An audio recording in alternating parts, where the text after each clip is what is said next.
Assalamualaikum warahmatullah.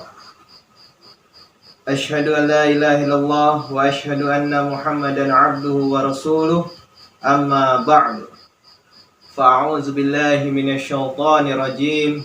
Bismillahirrahmanirrahim. Puji syukur kehadirat Allah Subhanahu wa taala, di mana atas karunia-Nya lah kita dapat berjumpa kembali dalam program kesayangan kita, yaitu Daras Al-Quran. Salawat serta salam kita senantiasa curahkan ke junjungan kita Nabi besar Muhammad Rasulullah Sallallahu Alaihi Wasallam. Allahumma sholli ala Muhammad wa ala ali Muhammad. Baik, Bapak Ibu di rumah, silakan buka Al-Qur'annya. Kita masuk di surah Al-Baqarah ruku keempat.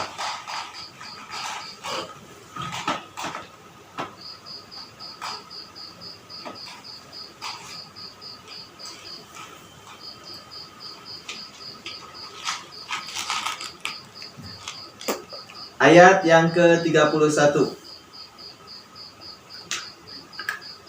A'udzu billahi minasy syaithanir rajim. Wa idz qala rabbuka lil malaikati inni ja'ilun fil ardi khalifah. Qalu ataj'alu fiha man yufsidu fiha wa yasfiku dima wa nahnu nusabbihu bihamdika wa nuqaddisu lak. Qala inni a'lamu ma la ta'lamun. Wa 'allama Adama al-asma'a kullaha summa 'aradahum 'alal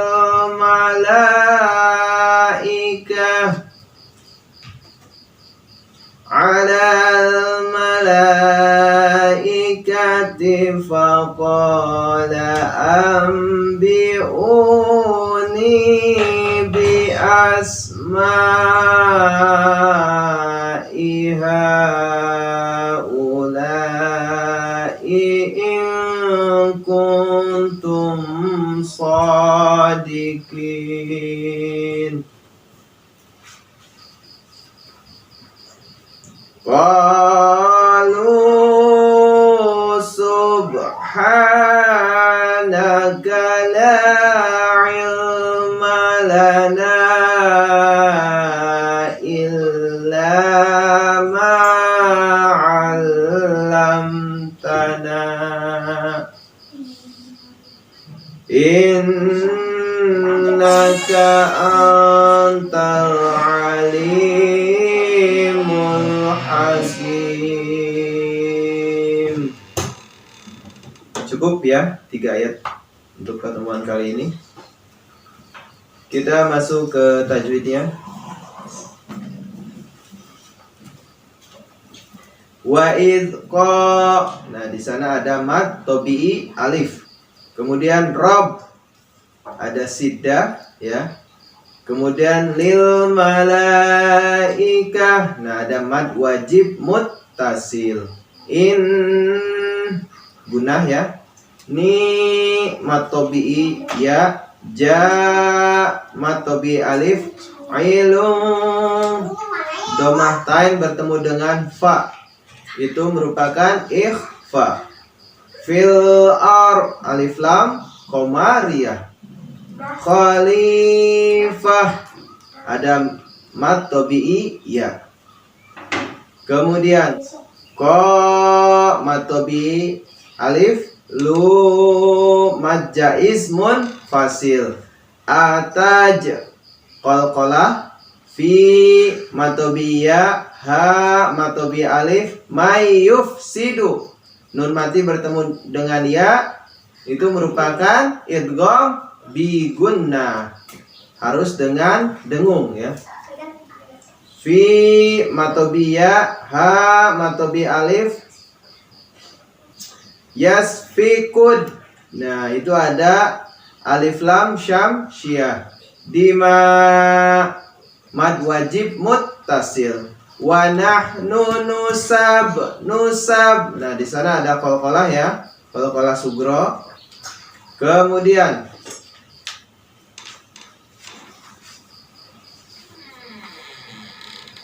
bihamdika.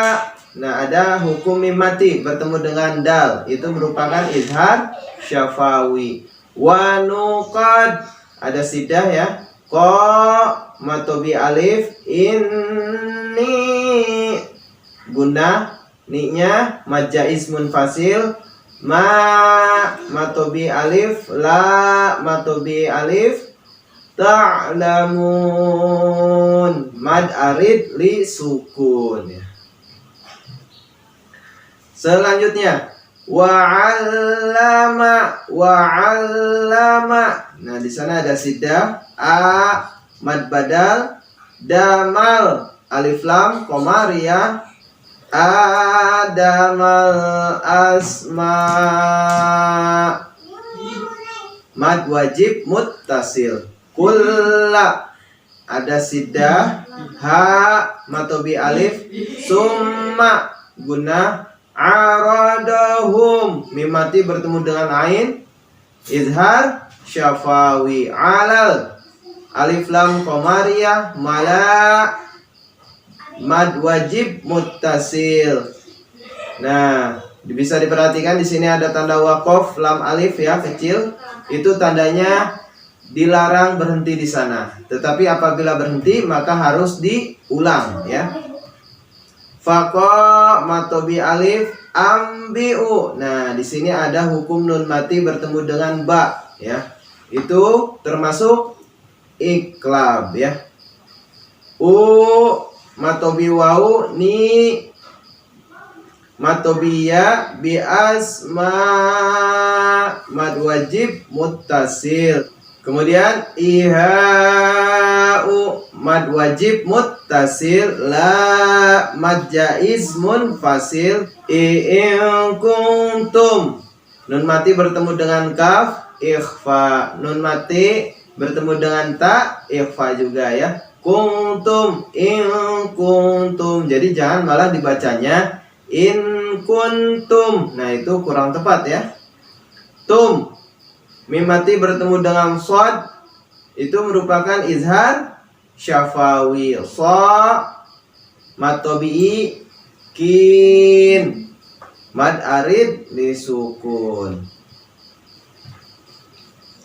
Selanjutnya ayat yang terakhir, ayat ke-33. Qa mad tabi'i alif, lu mad tabi'i waw, sub qalqalah ya. Ha matobi nakala matobi alif, ilmalana mad jaiz munfasil, illa ada sidah ya. Kemudian la-nya matobi alif, ma matobi alif, alam sidah, lam mim mati bertemu dengan ta, itu merupakan izhar syafawi. Na matobi alif, inna gunnah, anta ikhfa ya, nun mati bertemu dengan ta. Tal alif lam qamariyah, ali matobiya, mul alif lam qamariyah, hakim mad arid li sukun. Baik, selanjutnya kita masuk arti perkata. Untuk ayat ke-31, wa'iz, dan ketika, qala berfirman ya, dia berfirman, Rabbuka, Tuhan engkau, lil malaikah, kepada para malaikat, inni, sesungguhnya aku, ja'ilun, hendak menjadikan, fil di bumi, khalifah, seorang khalifah. Qalu, mereka berkata, ataj'alu, apakah engkau akan menjadikan, fiha, di dalamnya, mayufsidu, orang yang akan membuat kekacauan, fiha, di dalamnya, wayasfiku, dan akan menumpahkan, ya, ad-dima, darah, wanahnu, dan padahal kami, nusabbihu, kami bertasbih, bihamdika, dengan memujimu, wa nuqaddisu, dan kami mensucikan, laka, bagi engkau, qala, dia berfirman, inni, sesungguhnya aku, a'lamu, aku mengetahui, mala, apa yang tidak,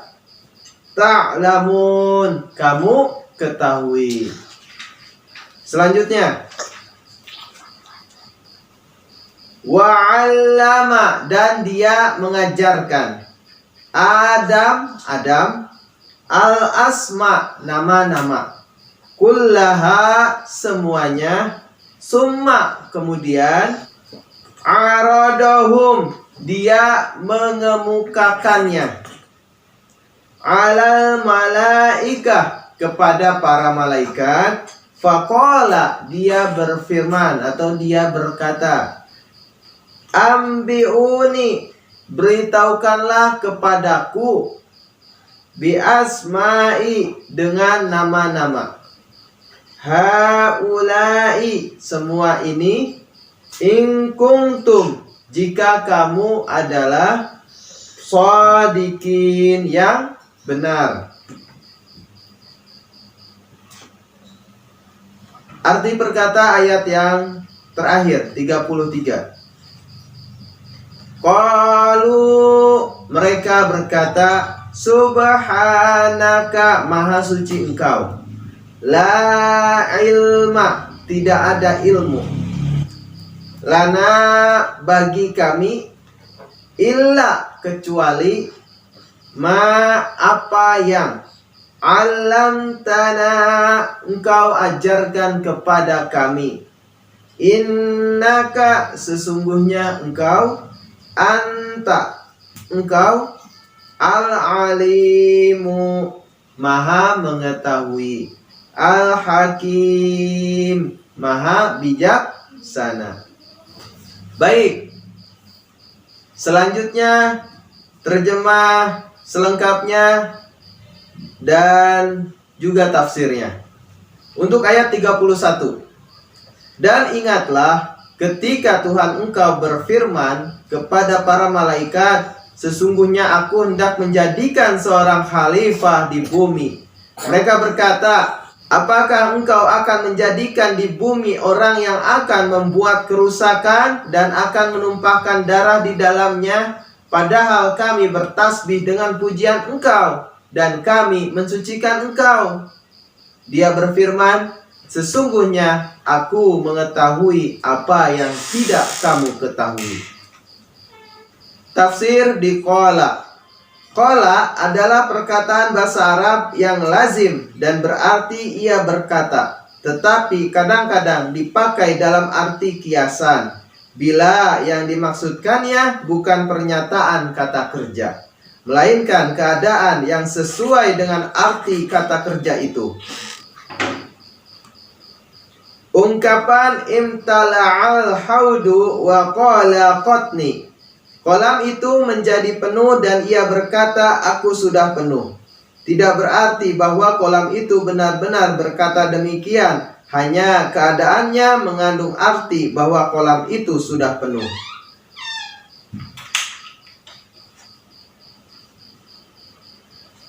Percakapan antara Allah Subhanahu wa Ta'ala dengan para malaikat tidak semestinya diartikan secara harfiah sebagai sungguh-sungguh telah terjadi, seperti dinyatakan di atas. Kata qala kadang-kadang dipakai dalam arti kiasan untuk mengemukakan hal yang sebenarnya, bukan suatu ungkapan lisan, melainkan hanya keadaan yang sama dengan ungkapan lisan. Maka ayat ini hanya berarti bahwa para malaikat itu dengan perikadaan mereka mengemukakan jawaban yang di sini diungkapkan dalam kata-kata. Tafsir di malaikah. Malaikah atau malaikat-malaikat yang adalah jama' dari malak berasal dari kata malaka yang berarti ia mengendalikan, mengawasi, atau dari alaka, artinya ia mengirimkan. Para malaikat disebut demikian sebab mereka mengendalikan kekuatan-kekuatan alam atau mereka membawa wahyu ilahi kepada utusan-utusan Allah dan pembaharu-pembaharu samawi. Para malaikat tidak mengemukakan keberatan terhadap rencana ilahi atau mengaku diri mereka lebih unggul dari Adam alaihissalam. Pertanyaan mereka didorong oleh pengumuman Allah Subhanahu wa Ta'ala mengenai rencananya untuk mengangkat seorang khalifah. Wujud khalifah diperlukan bila tertib harus ditegakkan dan hukum harus dilaksanakan. Keberatan semu para malaikat menyiratkan bahwa akan ada orang-orang di bumi yang akan membuat kekacauan dan menumpahkan darah karena manusia dianugerahi kekuatan-kekuatan besar untuk berbuat baik dan jahat. Para malaikat menyebut segi gelap tabiat manusia, tetapi Allah Subhanahu wa Ta'ala mengetahui bahwa manusia dapat mencapai tingkat akhlak yang demikian tingginya sehingga ia dapat menjadi cermin sifat-sifat ilahi. Kata-kata aku mengetahui apa yang tidak kamu ketahui menyebutkan segi terang tabiat manusia. Pertanyaan para malaikat bukan sebagai celaan terhadap perbuatan Allah Subhanahu wa Ta'ala, melainkan sekedar mencari ilmu yang lebih tinggi mengenai sifat dan hikmah penciptaan khalifah tersebut. Untuk arti nusabbihu, lihat catatan nomor 2981.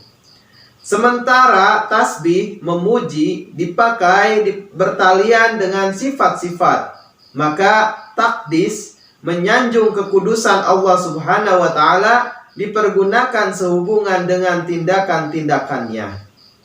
Adam alaihissalam yang hidup kira-kira 6.000 tahun yang lalu umumnya dipercayai sebagai orang yang pertama sekali dijadikan oleh Tuhan di atas muka bumi. Tetapi pandangan itu tidak didukung oleh Al-Quran. Dunia telah melalui berbagai siklus penciptaan dan peradaban, dan Adam alaihissalam, leluhur umat manusia zaman ini, hanya merupakan mata rantai pertama dalam daur peradaban sekarang dan bukan manusia pertama ciptaan Tuhan. Bangsa-bangsa telah timbul tenggelam, peradaban telah muncul dan lenyap, Adam-Adam lain telah lewat. Sebelum Adam alaihissalam kita, bangsa-bangsa lain telah hidup dan binasa, dan daur-daur peradaban lainnya telah datang dan pergi. Muhyiddin Ibnu Arabi, seorang sufi besar, mengatakan bahwa suatu ketika ia bermimpi melihat dirinya sendiri sedang bertawaf di Ka'bah. Dalam mimpi itu, seorang yang menyatakan dirinya sebagai seorang dari nenek moyangnya nampak di hadapannya. Lalu bertanya, "Sudah berapa lama berlalu sejak Anda meninggal?" tanya Ibnu Arabi. "Lebih dari 40.000 tahun," jawab orang itu. "Masa itu jauh lebih lama dari masa yang memisahkan kita dengan Adam," kata Ibnu Arabi lagi. Orang itu menjawab, "Adam yang mana yang engkau bicarakan? Adam yang terdekat kepada engkau atau Adam lain?" Maka aku ingat, kata Ibnu Arabi, suatu sabda Rasulullah SAW yang maksudnya bahwa Allah Subhanahu wa Ta'ala telah menjadikan tidak kurang dari 100.000 Adam. Dan aku berkata dalam hati, barangkali orang yang mengaku dirinya datukku ini seorang dari Adam-Adam terdahulu. Keterangan Futuhat Jilid 2 halaman 607.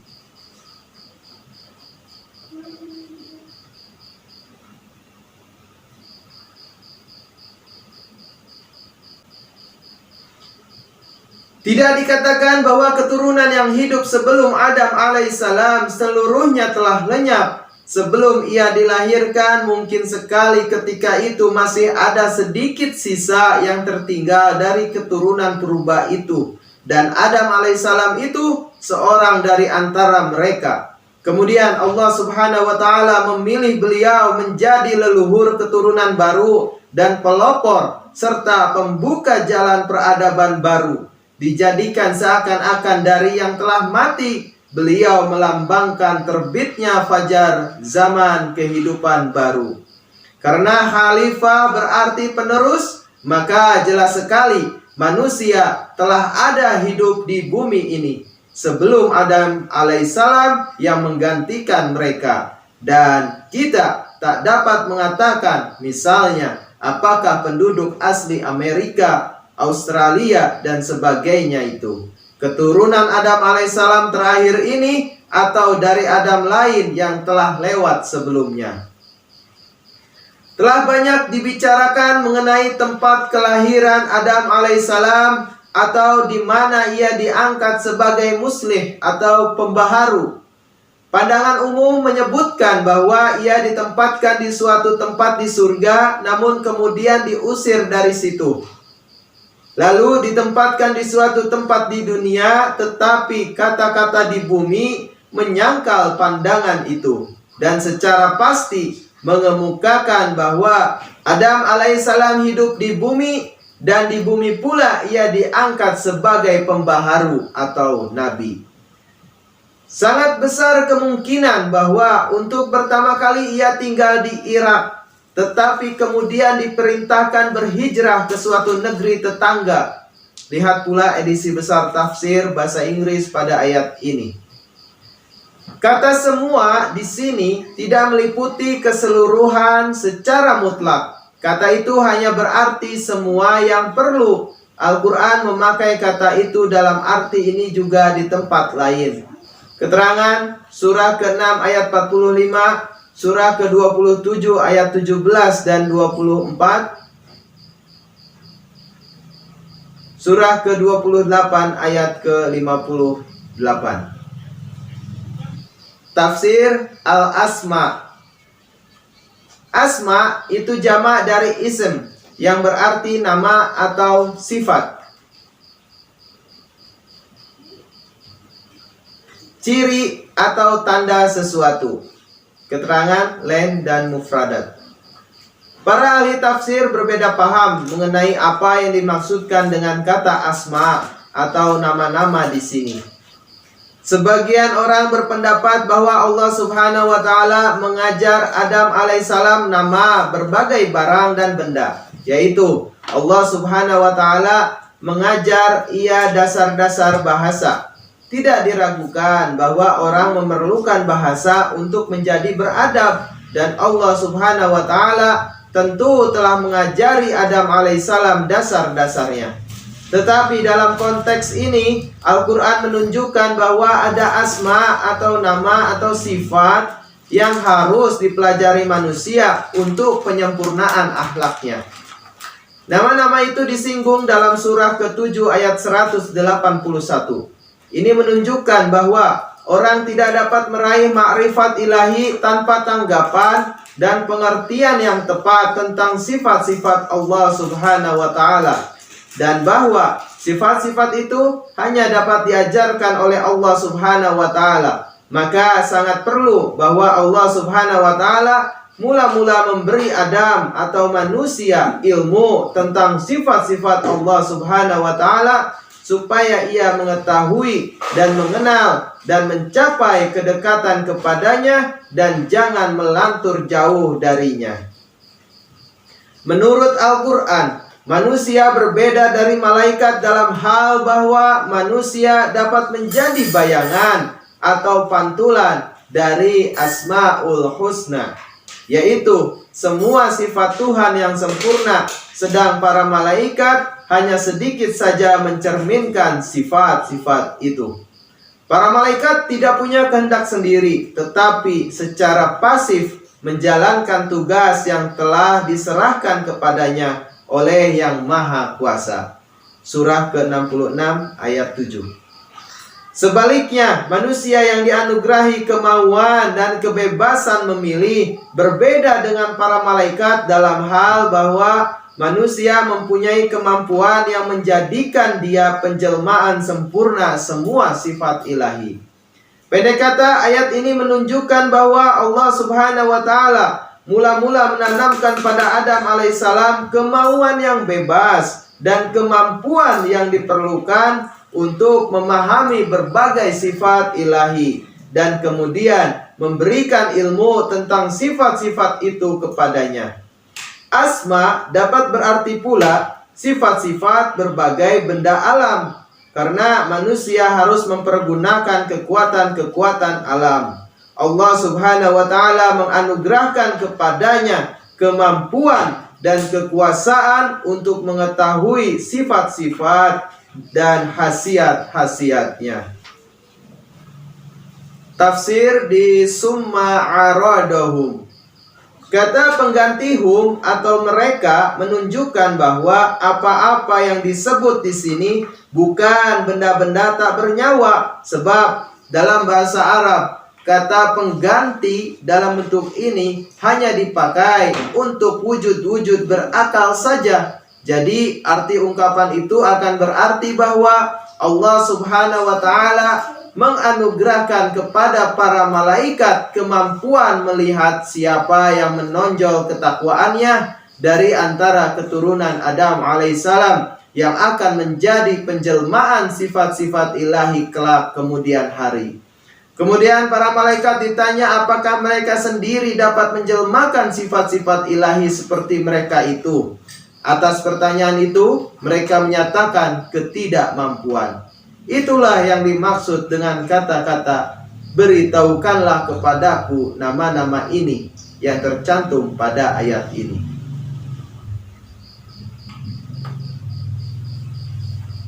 Terjemah ayat yang terakhir, ayat 33. Mereka berkata, Maha suci Engkau, kami tidak memiliki pengetahuan kecuali apa yang telah Engkau ajarkan kepada kami. Sesungguhnya Engkaulah yang maha mengetahui, maha bijaksana. Tafsir: karena para malaikat menyadari batas-batas pembawaan alam mereka, mereka mengakui dengan terus terang bahwa mereka tak mampu mencerminkan semua sifat Allah Subhanahu wa Ta'ala seperti dicerminkan oleh manusia. Artinya, mereka hanya dapat memanifestasikan sifat-sifat ilahi yang untuk itu Tuhan sesuai dengan kebijaksanaannya yang kekal abadi telah menganugerahkan kepada mereka kekuatan untuk memanifestasikan. Alhamdulillahirabbil alamin. Bapak Ibu rahimakumullah, alhamdulillah pertemuan kali ini dicukupkan sekian. Mohon maaf apabila dalam penyampaiannya ada sesuatu hal yang kurang berkenan di hati Bapak Ibu. Mohon dibukakan pintu maaf yang selebar-lebarnya. Jazakumullah ahsanal jaza. Wassalamualaikum warahmatullahi